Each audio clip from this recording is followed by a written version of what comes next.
This is the Dollemore Daily, and I'm Jesse Dollemore. Hey, I didn't talk about this yesterday, but Brittany Page did. Sarah Huckabee Sanders did an interview on Face the Nation. I believe it was Face the Nation, Margaret Brennan, yeah. And Brittany Page did a video about what they talked about the Sarah Huckabee Sanders' position as pro-life, but then outlined, Brittany did, all of the ways with empirical research, statistics, and data shows exactly how not dedicated to the prospect of pro-life they are. It was amazing, and you should check it out. There'll be a link in the description below. Look, it's kind of long been understood that the more Donald Trump harps about something and goes hard on something, that he's really trying to convince an audience of that thing, and that it is invariably a lie. And right now, he's going gangbusters trying to convince his audience, America, that he is cognitively well, that he's not slipping at all. And, you know, for a long time, I kind of just ignored the issue of Donald Trump's cognition, poked fun here and there, but really didn't take it very seriously. But the fact that Donald Trump is now won't shut up about it makes me think that something's up. And he did a brief interview with Fox News yesterday before his little rally, his little gathering in New Hampshire. And he was asked a question from a Fox News reporter. And the entire little bit I'm getting ready to play you is about a minute long. And what I want you to pay attention to, because it was a little bit shocking, is Donald Trump is asked a question about going on about cognition, or Nikki Haley attacking him for his cognition. And the minute long, I mean, some of the minute is taken up by the question, but most of what he talks about isn't his cognition, isn't his ability, isn't his decline, isn't even Nikki Haley. Most of what he talks about is Ronnie Jackson, the congressman who used to be the White House physician and is now a congressman from Texas.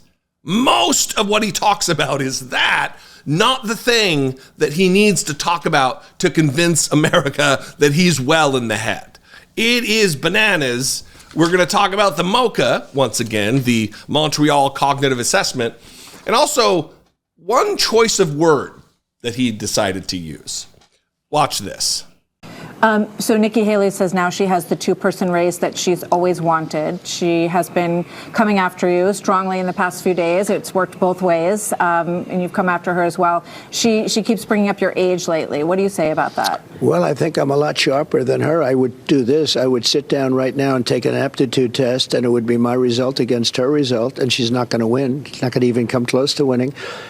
In fact, when I heard the word cognitive, I've taken two of them now. I took one with Doc Ronnie, who's now a fantastic, White House doctor, and a fantastic congressman from Texas, Admiral, the White House doctor, Ronnie Jackson, and he's now a great congressman from Texas. I took one then, and I took one recently. I think the result was announced, and I aced it twice. I aced it.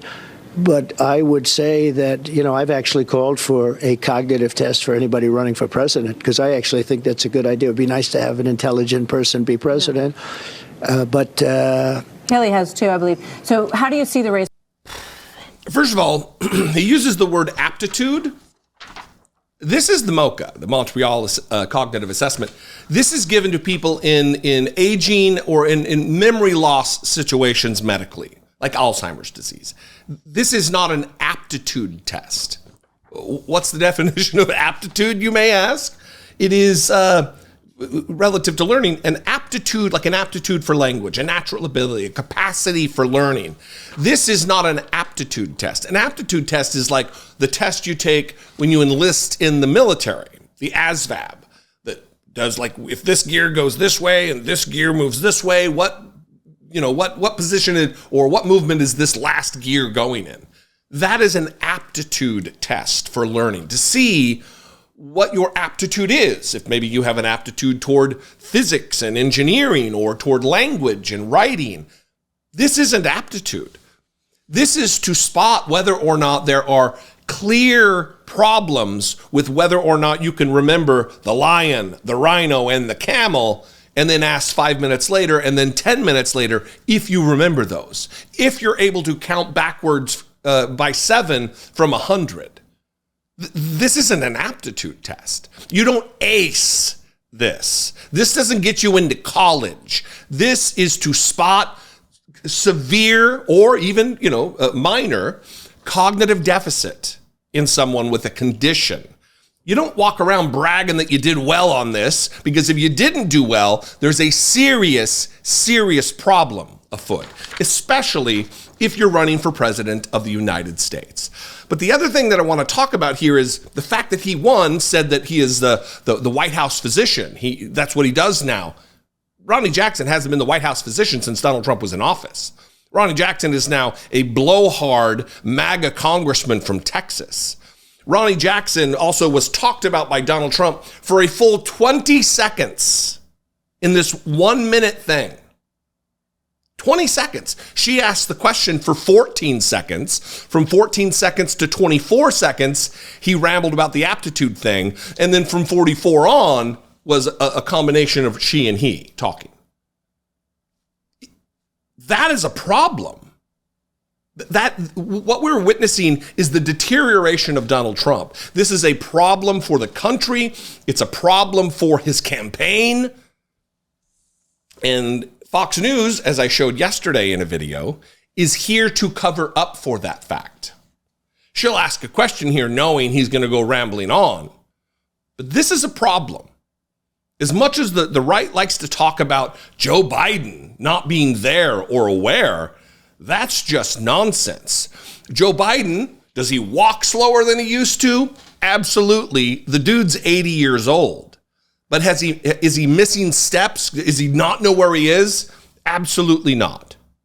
That is just not a fact. And if it were a fact, I would be talking about it, because it would be a major problem for the United States, our security, our domestic relations. Everything would be a problem if we had someone who was not fit to do the job.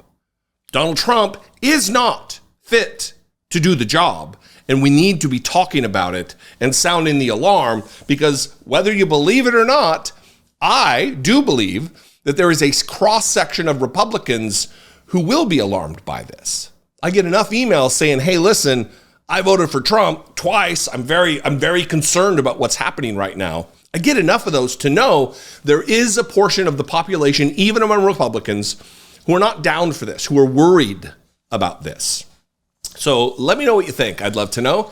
You can call and leave me a voicemail. You can just leave a comment below, mix it up in the comments. That would be great. That helps to trigger the YouTube algorithm gods to deliver this content and recommend it to new viewers. That would be great. But you can also call and leave me a voicemail, 714-576-4054. You can also email me, as always, daily@dollemore.com. I would absolutely love to hear from you. The other thing I would absolutely love is if you would just consider, as I fumble my words, maybe I should be taking the MOCA, huh? Is that all it takes? To consider supporting my work, helping produce what we do here, keeping the lights on, and all of those buzzwords that you hear. You can click the join button below for as little as $1.99 a month. It seems like a little, but if we marshal the size of the audience and 2, 3, 4, 5% of the audience were to become channel members for $2 a month, we could fundamentally change what we do, and the reach and the width and the breadth of what we do here would be changed fundamentally. You can also hit the super thanks button or go over to patreon.com/IDoubtItPodcast. All those are great ways to support what we do. Follow me on social media if that's your thing. I'm at Dollemore. I'd love to see you there. And I will see you next time. Until then, be genuine. Take care of one another.